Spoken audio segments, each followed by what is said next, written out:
ನಿಮ್ಮನ್ನ ನಾಚಿಕೆ ಪಡಿಸಬೇಕಂತ ಅಂದುಕೊಂಡ್ರು ಕೂಡ ಪ್ರೈಸ್ ದಿ ಲಾರ್ಡ್, ಸೈನ್ಯವೇ ನಿಮ್ಮ ವಿರುದ್ಧವಾಗಿ ಎದ್ದು ನಿಮ್ಮನ್ನ ನಾಚಿಕೆ ಪಡಿಸಬೇಕು ಅಂದರೂ ಕೂಡ ದೇವರು ನಿಮ್ಮ ಪಕ್ಷವಾಗಿ ನಿಂತುಕೊಳ್ಳುವಾಗ ನಿಮ್ಮ ವಿರೋಧಿಗಳಿಗೆ ನಾಚಿಕೆ ಆಗ್ತದೆ ಹೊರತು ನಿಮ್ಮ ತಲೆಯು ಗೌರವದಿಂದಲೂ ಘನತೆಯಿಂದಲೂ ದೇವರು ಎತ್ತಿ ನಡೆಸುವ ಚೆನ್ನಾಗಿದ್ದಾರೆ. Praise the lord, hallelujah, hallelujah. ಒಬ್ಬ ಚಿಕ್ಕ ಹುಡುಗನಾದ ದಾವೀದನು ಯಾರನ್ನ ಎದುರಿಸಲಿಕ್ಕೆ ಹೋಗ್ತಾ ಇದ್ದಾನೆ? ಗೊಲಿಯಾತನನ್ನು ಎದುರಿಸಲಿಕ್ಕೆ ಹೋಗ್ತಾ ಇದ್ದಾನೆ. ಗೊಲಿಯಾತನ ಏನ್ ಮಾಡ್ದ? ಬಾಕಂದ ಬಾ ನನ್ನ ನೋಡಿ ಅಂತ ಹೇಳದ್ನ. ಏನಂದ? ನನ್ನನ್ನೇನು ನಿನ್ನ ನಾಯಿ ಕುನ್ನಿ ಅನ್ಕೊಟ್ಟಿದ್ಯ. ಏನ್ ಮಾಡ್ತಾ ಇದ್ದಾನೆ?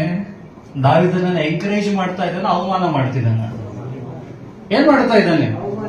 ಅವಮಾನ ಮಾಡ್ತಾ ಇದ್ದಾನೆ. ಮಾಡಿದ ದಾವೀದನು ಒಬ್ಬ ಫಿಲಿಸ್ಟೀನ್ ದಾವೀದನನ್ನು ಅವಮಾನ ಮಾಡ್ತಾ ಇದ್ದಾನೆ. ಅದಕ್ಕಿಂತ ಹೆಚ್ಚಾಗಿ ವರ್ಷಗಳಿಂದ ಅವನ ಅಣ್ಣಂದಿರೇನ್ ಮಾಡ್ತಾ ಇದ್ದಾರೆ? ಅವಮಾನ ಮಾಡ್ತಾ ಇದ್ದಾರೆ. ತನ್ನ ಹುಟ್ಟಿನ ದಿನದಿಂದ ಅವಮಾನವನ್ನೇ ದಾವೀದನು ನೋಡ್ತಾ ಬಂದನು. ಸ್ವಂತದವರಿಂದ ಅವಮಾನ, ತಂದೆಯಿಂದ ಅವಮಾನ, ಅಣ್ಣಂದರಿಂದ ಅವಮಾನ, ತನ್ನ ಕುಲದವರಿಂದ ಅವಮಾನ. ಯಾಕೆಂದ್ರೆ ತಾಯಿ 12 ಅವನು ಬಂದಿದ್ದೆ, ಅವನಿಗೆ ಭೂಮಿಗೆ ಬಂದಿದೆ ತಪ್ಪಾಗಿದ್ರಲ್ಲಿ, ಪಾಪದಲ್ಲಿ ಅವನಿಗೆ ಭೂಮಿಗೆ ಬಂದ. ಏನಂತ ಹೇಳ್ತಾರೆ ದಾವೀದನ ನೋಡಿ? ಪಾಪದ ಫಲ.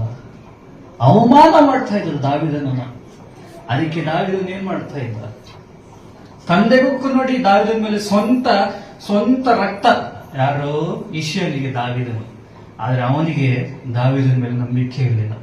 ಮಿಕ್ಕಿದ ಎಲ್ಲ 6 ಜನ ಅಣ್ಣ ತಮ್ಮದನ್ನೆಲ್ಲಿ ಕಳಿಸ್ತಾನೆ? ಆರ್ಮಿಗೆ ಕಳಿಸ್ತಾನೆ. ಆದ್ರೆ ದಾವೀದನ ಎಲ್ಲಿ ಕಳಿಸಿದ? ಹೋಗ್ ಕುರಿಕಾಯಿ. ಏನ್ ಮಾಡ್ಬೇಕು? ಹೋಗಿ ಕುರಿಕಾಯಿ. ನಡಿ, ಅದೇ ನಿನ್ ಕೆಲಸ, ಅದೇ ನಿನ್ ಯೋಗ್ಯತೆ. ಯಾರು ಡಿಸೈಡ್ ಮಾಡ್ತಾ ಇದ್ದಾನೆ? ಕೊನೆಗೆ ತಂದೆ ಕೂಡ ಏನ್ ಮಾಡ್ತಾ ಇದ್ದಾನೆ?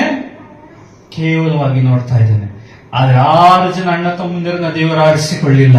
ಯಾರು ನಾಚಿಕೆಯಿಂದ ಬದುಕ್ತಾ ಇದ್ನೋ ಅದೇ ದಾವೀದನನ್ನ ದೇವರು ನೆಕ್ಸ್ಟ್ ಇಸ್ರಾಯೇಲರ ಅರಸನಾಗಿ ಆರಿಸಿಕೊಂಡನು.